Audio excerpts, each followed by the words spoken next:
नमस्कार। Public speak में आप सभी का स्वागत है। मैं हूं निखिल कुमार और आज का हमारा विषय है हीट वेव के दौरान सुरक्षित रहने के उपाय।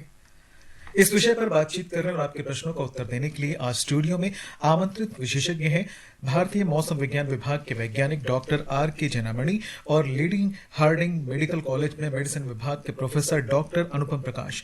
आप दोनों का बहुत बहुत स्वागत है। नमस्कार। और श्रोताओं, अब आपकी फोन कॉल्स का हमें इंतजार है। स्टूडियो की फोन लाइंस खुली हुई हैं। आप हमारे स्टूडियो के नंबर 233-1444 और दूसरे नंबर 23421050 पर फोन करके अपने प्रश्न पूछ सकते हैं और दिल्ली का STD कोड 011 लगाना ना भूलें। आप हमारे Twitter handle @AIR news alerts पर भी #AskAIR के जरिए अपने क्वेश्चंस पोस्ट कर सकते हैं। ये कार्यक्रम हमारे mobile app news on AIR और दूरदर्शन की DTH सेवा पर भी उपलब्ध है। आप दोनों का एक बार फिर से स्वागत है। नमस्कार। जैनामणि जी, सबसे पहला सवाल मेरा आपसे यही है आज कि हीट वेव वास्तव में है क्या और ये किस तरह से लोगों पर असर डालता है और ये कब होता है? जो हीट वेव है वो एक्चुअली जो हमारा एक डेफिनेशन होता है, जो हम जैसे समर सीजन में तापमान बढ़ता रहता है तो एक एवरेज टेम्परेचर होता है, यानी जो सामान्य से ज्यादा होना उसी को हीट वेव बोलते हैं। लेकिन वो सामान्य जैसे दिल्ली का अभी आजकल सामान्य जो है 34 डिग्री 35 डिग्री है। अगर 5 डिग्री एबव रहता है, 4.5 डिग्री हम लेते हैं वो नॉर्मल, और 40 डिग्री से ज्यादा होना चाहिए, 40 से ज्यादा। अगर 40 से ज्यादा है जो मैदानी इलाका के लिए, और जो नॉर्मल जो एवरेज होता है, एवरेज से अगर 4.5 या 4.5 से एक ज्यादा होता है तब हीट वेव कहा जाता है। लेकिन हिल एरिया, कोस्टल एरिया, वहाँ तापमान कम होता है, जैसे हिमालय का क्षेत्र है, चाहे उत्तराखंड, हिमाचल या जम्मू कश्मीर है, उसके लिए डेफिनेशन जो है वहां तक अभी 40 डिग्री रिकॉर्ड नहीं होता है। वहां का तापमान थोड़ा कम में हीट वेव डिक्लेयर किया जाता है। लेकिन एवरेज के ऊपर अगर रहता है 4.5 तो हम हीट वेव मानते हैं, चाहे कोस्टल है या चाहे प्लेन्स है या हिल्स है। तो इस बीच दिल्ली से हमारे पहले श्रोता धर्मवीर हमारे साथ फोन लाइन पर हैं। धर्मवीर जी, स्वागत है कार्यक्रम में। आपका प्रश्न पूछिए। धन्यवाद। नमस्कार सर, मैं धर्मवीर गांधीनगर दिल्ली से बोल रहा हूँ। नमस्कार डॉक्टर साहब, जैसे आजकल हमारे देश में शुगर के पेशेंट काफी हद तक है, काफी ज्यादा है, बीपी के भी। ऐसे व्यक्ति को अगर क्या सावधानी बरतनी चाहिए कि जो उसको लू लग जाए? लू के क्या लक्षण होते हैं और क्या लू बाहर निकलने से ही लगती है कि लू घर के अंदर रहने के बावजूद भी लग जाती है? इसके ऐसा होता है क्या? जी, डॉक्टर अनुपम प्रकाश आपके सवाल का जवाब देंगे। नमस्ते, बहुत अच्छा सवाल आपने किया है। ऐसा है कि गर्मी की लहर, जैसा कि डॉक्टर साहब ने बताया, अभी इस समय गर्म काफी है और अगर ज्यादा रहेगा तो हम सभी को ध्यान रखना वैसे भी बहुत जरूरी है। और इस समय हम बहुत ध्यान रखें। शुगर के मरीज, जैसे आपने बताया, अगर शुगर के मरीज का शुगर कंट्रोल चल रहा है और बाकी बीमारियां नहीं है तो इतना खतरा नहीं रहता है। लेकिन अगर शुगर ज्यादा है तो वैसे ही शुगर ज्यादा की वजह से पेशाब में शुगर और पानी की मात्रा ज्यादा चली जाती है, तो ऐसे लोगों को गर्मी से जो डिहाइड्रेशन कहते हैं, पानी की कमी होने की संभावना बहुत ज्यादा रहती है। जैसा कि आपने दूसरा पूछा कि घर के अंदर रहते हुए भी अगर है हमें शीत, ये गर्मी की लहर जो है उसका प्रभाव हो सकता है, तो हाँ, ऐसा बिल्कुल संभव है। अगर आपकी गर्मी, अगर आप छांव में भी हैं लेकिन टेम्परेचर, जो तापमान ज्यादा है, तो उस समय भी आपको ज्यादा लग सकता है, ज्यादा आपको जो है गर्मी की लहर का दुष्प्रभाव पड़ सकते हैं। ये जरूरी है ध्यान रखना कि छांव में रहने से हमारा बचाव होता है, लेकिन ये नहीं है कि छांव में रहने से हम बिल्कुल जो है असर से बच जाएंगे, ऐसा संभव जरूरी नहीं है। आपको देखना पड़ेगा कि आपके हवा चलती रहे तो जो है आप फिर बचे रहते हैं। तो गर्मी से बचना जरूरी है। जैसा कि आपने तीसरा सवाल पूछा कि लू लगने के क्या जो है महसूस कैसे पता चलेगा कि लू लग रही है, तो ये बहुत जरूरी है कि अगर आपको लगता है कि चक्कर आ रहा है, सर में दर्द है, आप जो है किसी चीज पे ध्यान नहीं लगा पा रहे हैं, आपको जो है प्यास ज्यादा लग रही है, या आपका दिमाग का संतुलन हिल रहा है, तो ये सब चीजें जो है, जी मितला रहा है, ये सब चीजें जो है, ये सब सिम्टम्स हैं कि आपको गर्मी की लहर का असर हो रहा है। तो इसमें जरूर डॉक्टर साहब को दिखाएं, क्योंकि ये और भी चीजों के लक्षण हो सकते हैं। कई बार शुरुआती तौर पे जो है पैरों में आपको क्रैम्प्स हो रहे हैं, दर्द हो रहे हैं, या आप शाम को आते हैं या दोपहर में भी आपको लगता है कि बहुत ज्यादा थक जाते हैं, जैसे हम लोग हीट एग्जॉस्शन कहते हैं। ये सब जो है गर्मी की लहर के अलग अलग दुष्प्रभाव हो सकते हैं। और दरभंगा से हमारे साथ अगले श्रोता है मोहन पासवान जी। मोहन जी, आपका सवाल पूछिए। सर, इकट्ठे प्रणाम। प्रणाम। सर, गर्म तरंग से बचने के सर्वोत्तम उपाय, खान पान एवं सावधानियां क्या क्या है सर? डॉक्टर अनुपम। गर्म लहर से बचने के लिए बहुत जरूरी है कि पानी नियमित मात्रा में पीते रहें। ये बहुत जरूरी है क्योंकि जैसा मैंने अभी बताया कि डिहाइड्रेशन जो है, गर्मी में पानी ज्यादा हम लोग लूज कर जाते हैं अपनी त्वचा से और सांस से। तो ये जरूरी है कि आप पानी की मात्रा ज्यादा लें। इसके साथ ही तरल पदार्थ भी लेना जरूरी है। अगर आपको ब्लड प्रेशर नहीं है, शुगर नहीं है, दिल की बीमारी नहीं है, तो आप तरल पदार्थ जरूर लें। नमक, चीनी और ये जो है नींबू है, ये डाल करके शिकंजी बना करके आप ले सकते हैं अगर आपको बाकी बीमारियां नहीं है। नहीं तो सिर्फ पानी ले और थोड़ा सा नमक डाल करके ले अगर ब्लड प्रेशर नहीं है। तीसरी चीज, जैसा कि अभी बात हुई थी, आप छांव में रहें। कोशिश करें अगर आपको जाना है किसी काम से तो सवेरे जाएं या शाम को जाएं। दोपहर में, भरी दोपहरी में बाहर का नहीं जाएं, मना है। हाँ जी। और अगले श्रोता हमारे हैं राजेंद्र हैं हिसार हरियाणा से। राजेंद्र जी स्वागत है, सवाल पूछिए। नमस्कार जी निखिल जी और नमस्कार। डॉक्टर साहब, जो लेडी हार्ट के डॉक्टर साहब आए उनको भी नमस्कार जी। नमस्ते। 1 साल से लेकर 10 साल तक के बच्चे को जी दिन भर में कितना पानी पीना चाहिए जानना था, और पानी कम पीने से क्या नुकसान हो सकता है, ज्यादा पीने से क्या मतलब इसके फायदे हैं या मतलब नुकसान है। अब बच्चे जैसे हम या दिन भर में कहीं भी सफर में जाते हैं तो जूस पैक में होता है, तो वो पिलाना अच्छा है या नहीं पिलाना चाहिए, इसके बारे में जानना था।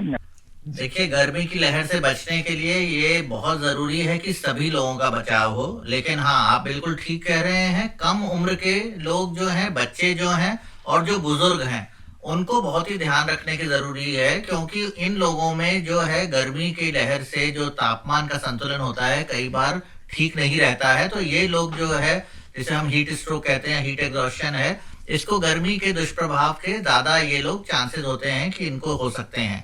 तो बच्चों को जैसे आपने कहा, देखिए इन लोगों में जो बिल्कुल ही नवजात शिशु होते हैं उनके अलावा उनको तो वैसे ही माँ का दूध दिलाना जरूरी है। लेकिन बाकी जो बच्चे हैं उनको पानी का ऐसा जरूरी नहीं है कि आपको कोई नियम रखना है कि इतना ही पानी दिलाना है। आमतौर पे जो नॉर्मल आदमी होता है उसको कितना भी आप पानी दिलाएंगे, वो अगर पानी की कमी नहीं है तो वो बर्दाश्त कर लेता है, और अगर ज्यादा होता है तो पेशाब के रास्ते निकल जाता है। जब तक कि जैसा मैंने कहा, ब्लड प्रेशर की, शुगर की या दिल की बीमारी नहीं है या कोई और बीमारी नहीं है, गुर्दे की बीमारी नहीं है, तो इन सब स्थिति में आपको ध्यान रखना जरूरी है कि कितना पानी लें, और उसमें आप अपने डॉक्टर को दिखाएं। मैं यहाँ पे राय नहीं देना चाहूंगा इस बारे में, लेकिन अगर आपको ये सब बीमारियां नहीं है तो आप पानी लीजिए। गर्मियों में जो वयस्क लोग हैं उन्हें कम से कम 4 से 6 लीटर पानी 24 घंटे में पीना ही चाहिए। और अगर बच्चे जैसे हैं, 8 से 12 साल के बच्चे हैं, तो मैं उनसे कहूंगा 2-2.5 लीटर तक पानी आराम से ले सकते हैं। जैनमणि जी, मेरा अगला सवाल आपसे ये है कि हीट वेव या इस तरह के मौसम के जो भी अलर्ट्स होते हैं, आम लोगों तक पहुंचाने में ऑल इंडिया रेडियो या न्यूज के जरिए हम पहुंचाते रहते हैं, लेकिन सरकार के क्या कौन से ऐसे उपाय हैं जिनके जरिए आम व्यक्ति भी मौसम के बारे में या फिर हीट वेव या फिर रेन के बारे में या किसी भी चीज के बारे में जानकारी आसानी से प्राप्त करे? कोई ऐप हो या वेबसाइट हो, उस तरह की चीजें? नहीं, देखिए जो बिल्कुल जो मौसम .gov.in है हमारा वेबसाइट है, जो गूगल में जाके भी IMD अगर टाइप करेंगे तो आपको मिलेगा। वेबसाइट में सारा डाटा मिलता है सर्च मार के। और दूसरा, जैसे आप बताए, कुछ हमारा ऐप है, स्पेसिफिक ऐप है, जैसे हमारा मेन जो दामिनी ऐप है, जैसे बिजली गिरता है तो दामिनी ऐप में जाएंगे तो मौसम ऐप भी हमारा है, भारत मौसम विज्ञान विभाग का जो मौसम ऐप है। आप कहीं भी लोकेशन, कोई पंचायत या कोई विलेज का भी, आप कितना तापमान होगा और 7 दिन तक आपको मिलेगा, हीट वेव का कंडीशन क्या होगा, मतलब उष्ण लहर का जो स्टेटस है वो भी आप मिल सकता है। लेकिन आज सबसे आजकल जो है मोबाइल में मैसेज जाता है आपके पास। अगर जैसे कोई गांव का आदमी है, उसके पास स्मार्टफोन नहीं है, तो नॉर्मल फोन में भी मैसेज आता है, तो जरूर वो मैसेज को देखें। हम लोग उसको बोलते हैं कॉमन अलर्टिंग प्रोटोकॉल। तो कॉमन अलर्टिंग प्रोटोकॉल का इस्तेमाल कहाँ होता है, जैसे कोई भी सीवियर वेदर हो, चाहे चक्रवात हो, चाहे हीट वेव हो, चाहे हेवी रेन या फ्लड हो, तो हर नेचुरल डिजास्टर का, यानी कोई भी अगर आता है, जो आपदा आता है, तो हर आपदा के लिए वो मैसेज आता है। तो इसीलिए एक जागरूकता चाहिए, हर सिटीजन जो है अपना मोबाइल चेक करते रहें। ठीक है। तो अभी हीट वेव का जैसे स्पेल तो नहीं है, अभी शुरू हो रहा है 16-17 तारीख को, तो मैसेज भी जाएगा। तो येलो, ऑरेंज, रेड अलर्ट होता है। तो जैसे डॉक्टर साहब बताया कि ऑरेंज अगर रेड अलर्ट जारी है हीट वेव का, तो बाहर निकलने से पहले अपना मोबाइल को चेक करें कि कहीं ऐसा अलर्ट तो नहीं है हीट वेव का, क्योंकि जागरूकता और अपने को सेफ्टी रखना बहुत जरूरी है। या मध्य प्रदेश से इंदौर से हैं अनिल कौचले जी हमारे साथ में। अनिल जी, आपका प्रश्न पूछिए। सर, आपको हमारा नमस्कार। और हमारा सवाल है, 3 सवाल छोटे छोटे हैं।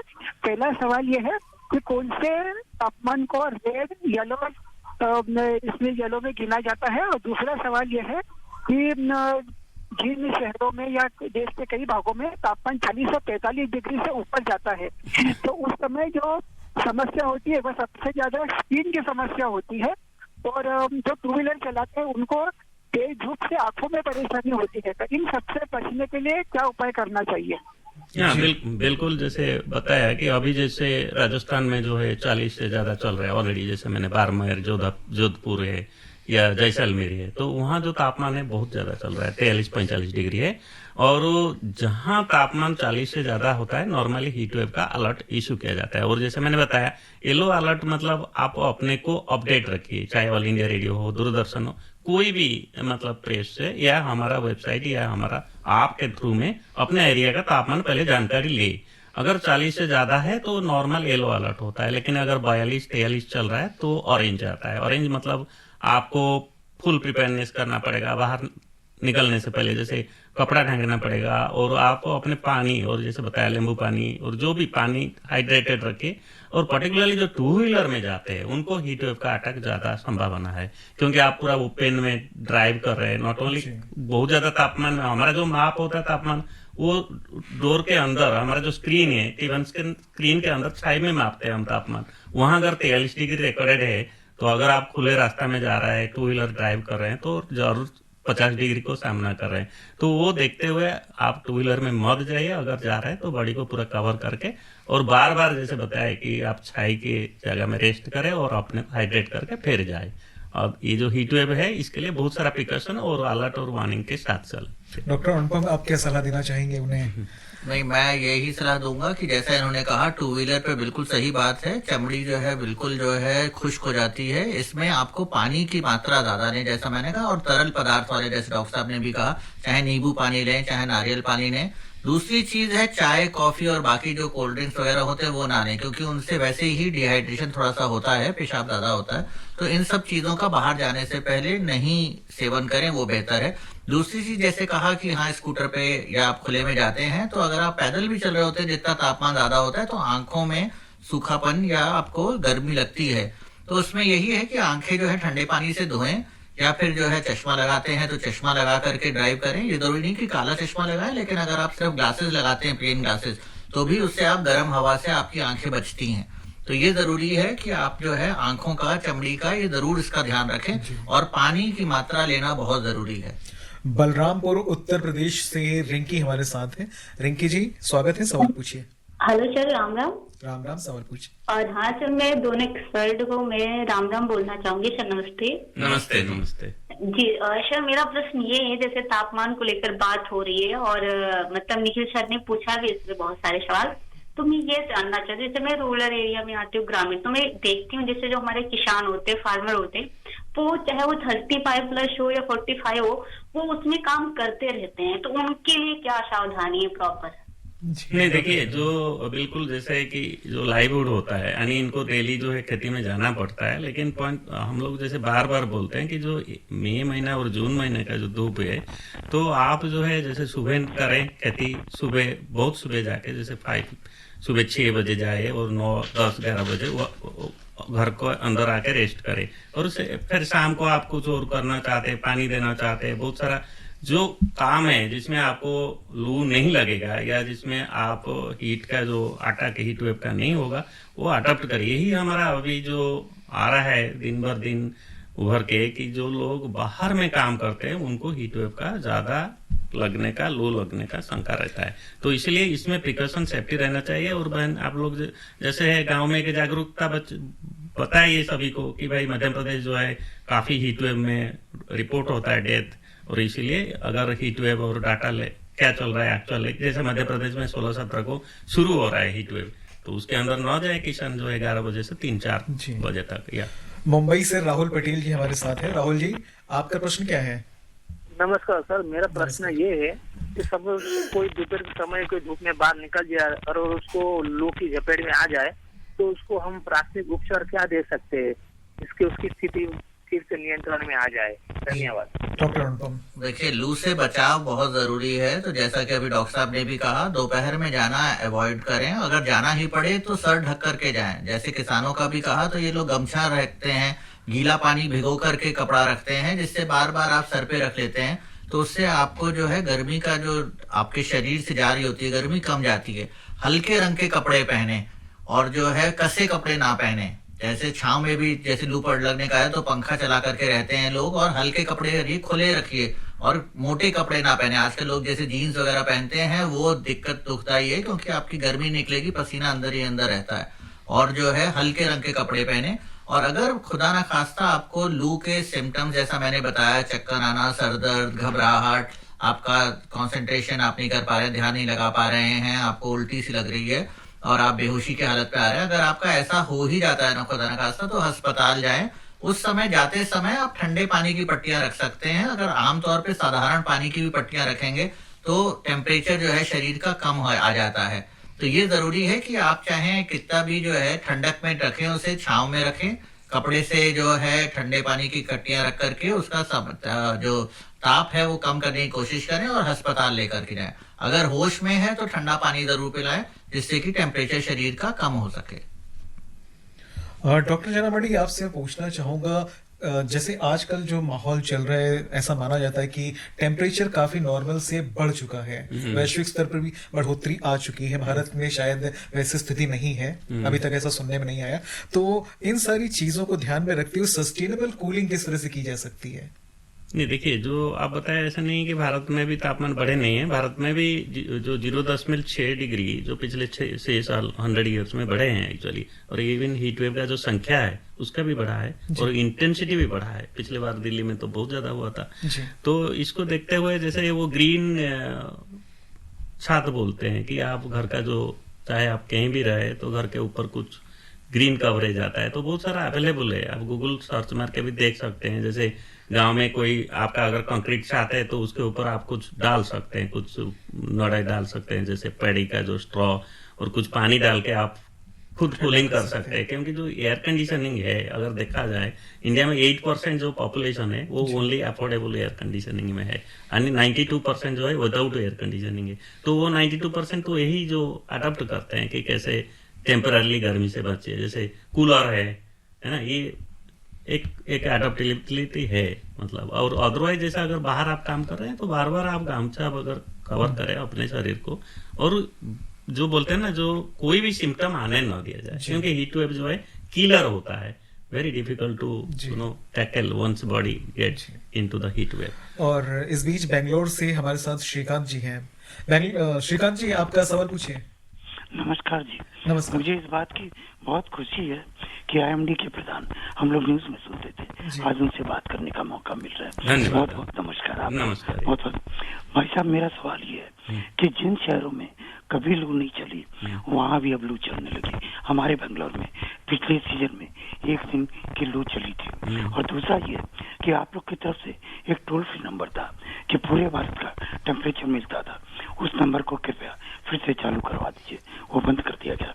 और अंत में एक बात ये कहना चाहूंगा, आपने अभी जो कहा 8% के पास एसी है, भाई साहब वो 8% जो गर्म हवा फेंकते हैं ना 92 को, उसको भी सहन करना पड़ता है।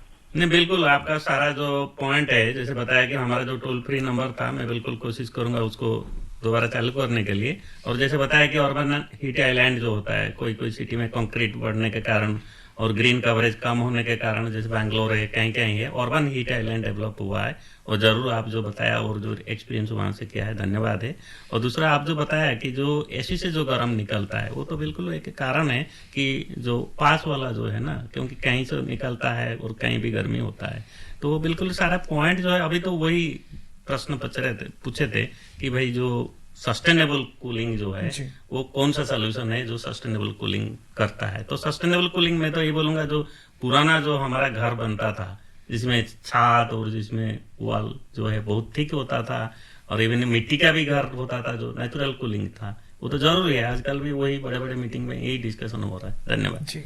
जनरमणि जी, एक छोटी सी चीज यहाँ पर और पूछना चाहूंगा। आजकल ये भी सुना जाता है कि कोस्टल एरियाज और हिली एरियाज में भी अब लू का इफेक्ट देखा जा रहा है, क्योंकि अभी जो उन्होंने सवाल पूछा उससे मुझे याद आया। बिल्कुल, जैसे हिमाचल प्रदेश है, अभी जितना हीट वेव मिला है हमको, अभी एक ही स्पेल गया, वो स्पेल में हिमाचल प्रदेश में ज्यादा मिला है, क्योंकि जो हिल एरिया है वहाँ भी काफी जो अर्बनाइजेशन हो चुका है, चाहे आप हिमाचल हो, उत्तराखंड हो, जम्मू कश्मीर हो।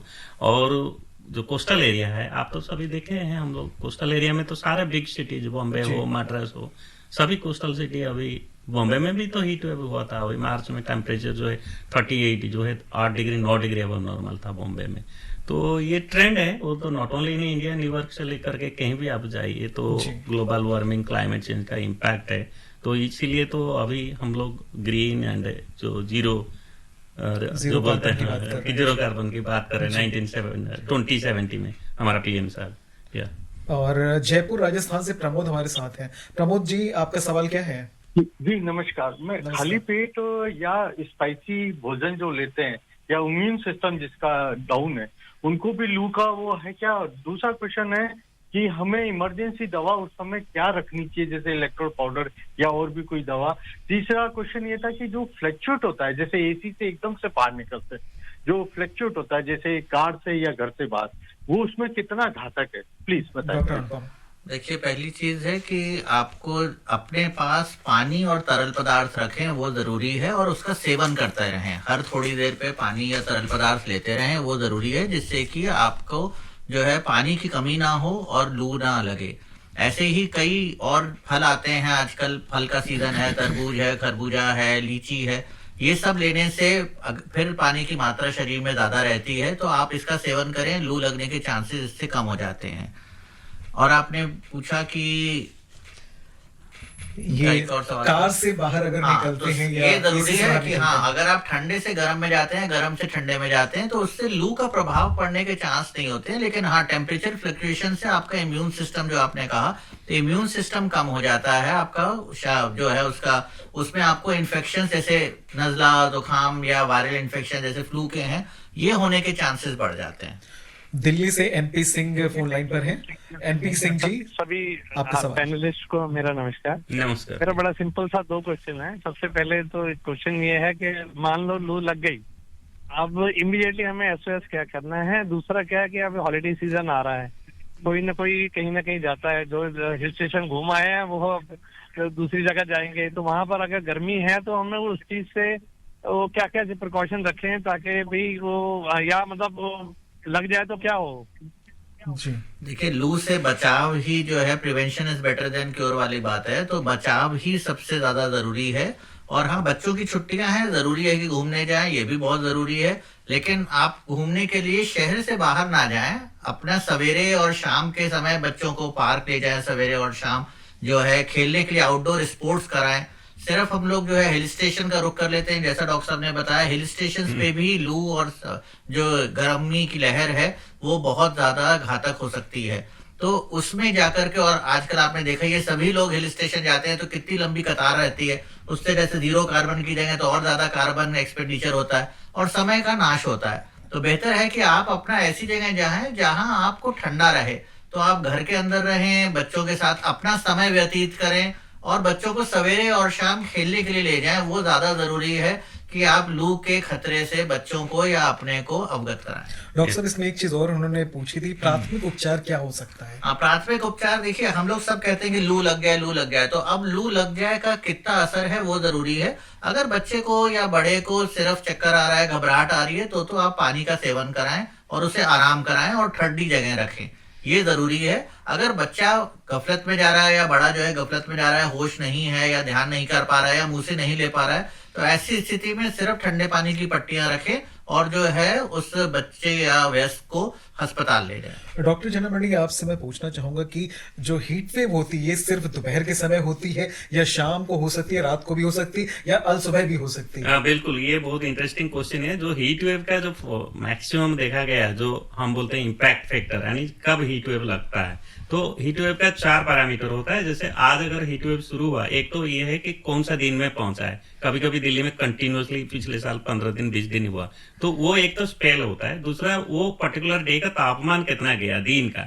वो एक हो गया सेकंड। और थर्ड पैरामीटर जो है रात का तापमान कैसा रहा। अगर रात का तापमान ज्यादा रहता है तो देन हीट वेव और जो बोलते हैं कि बहुत फर्टिलिटी होता है। तो इसीलिए बहुत सारा पैरामीटर। और ह्यूमिडिटी जो नमी, अगर नमी ज्यादा है तो आपको बहुत एक्स्ट्रा केयरफुल रहना पड़ेगा। तो ये देखा गया कि जो पश्चिम भारत है मई और जून में हीट वेव का काफी खतरनाक होता है। और अगर पूर्व भारत का जैसे उड़ीसा, आंध्र प्रदेश, झारखंड, ये जो जगह है ये इलाका में अप्रैल मई का हीट वेव होता है, क्योंकि जून में मानसून आ जाता है लेकिन बहुत ज्यादा इसमें होता है सनस्ट्रोक। या मथुरा से चौधरी महेंद्र सिंह फोन कर रहे हैं हमें। जी आपका सवाल पूछिए।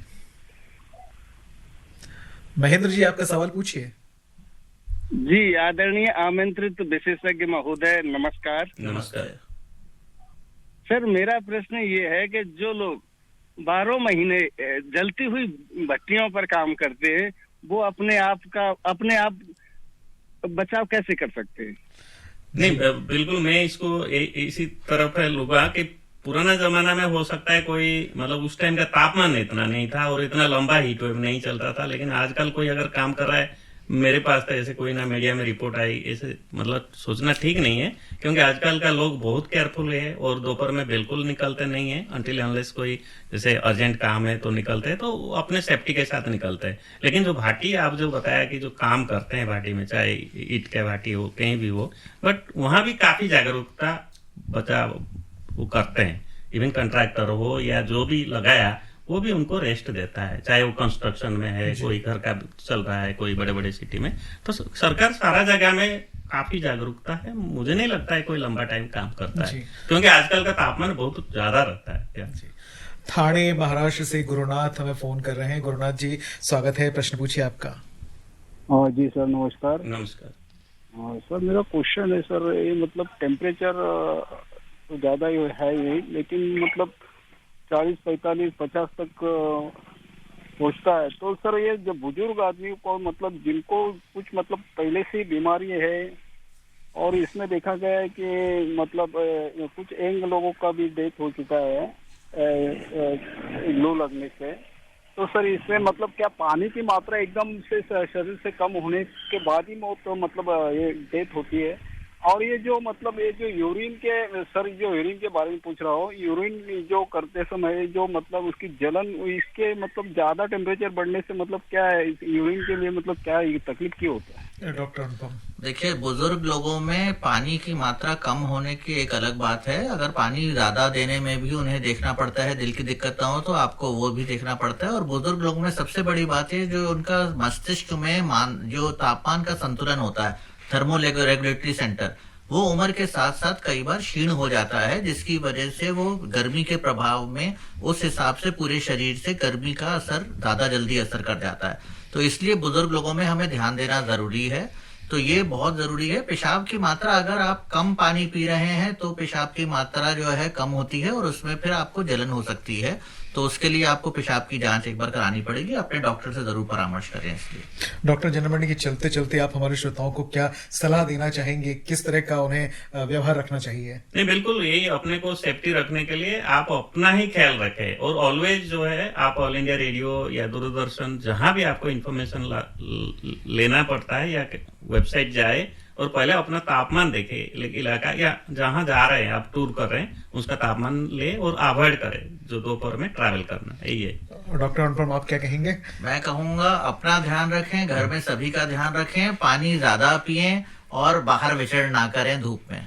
जी, और श्रोताओं कार्यक्रम का निर्धारित समय समाप्ति की ओर पहुंच चुका है। इस कार्यक्रम में शामिल होने के लिए आप सभी का आभार व्यक्त करते हैं और चर्चा में भाग लेने और श्रोताओं की जिज्ञासाओं का समाधान करने के लिए डॉक्टर आर.के. जनामणि और डॉक्टर अनुपम प्रकाश, आप दोनों का भी मैं धन्यवाद करता हूं। धन्यवाद। तो श्रोताओं, आज का कार्यक्रम कैसा लगा आप इस बारे में हमें अपने सुझाव ईमेल कर सकते हैं। हमारा पता है airnsdtalks@gmail.com। इस कार्यक्रम को अगर आप दोबारा सुनना चाहते हैं तो आप newsonair.gov.in पर जा सकते हैं। इसके साथ ही पब्लिक स्पीक का ये अंक यहीं पर समाप्त होता है। अगले सोमवार को रात 9:30 बजे हम एक नए मुद्दे के साथ चर्चा के लिए उपस्थित होंगे। तब तक के लिए निखिल कुमार को कार्यक्रम पब्लिक स्पीक यहीं पर संपन्न करने की अनुमति दीजिए। नमस्कार।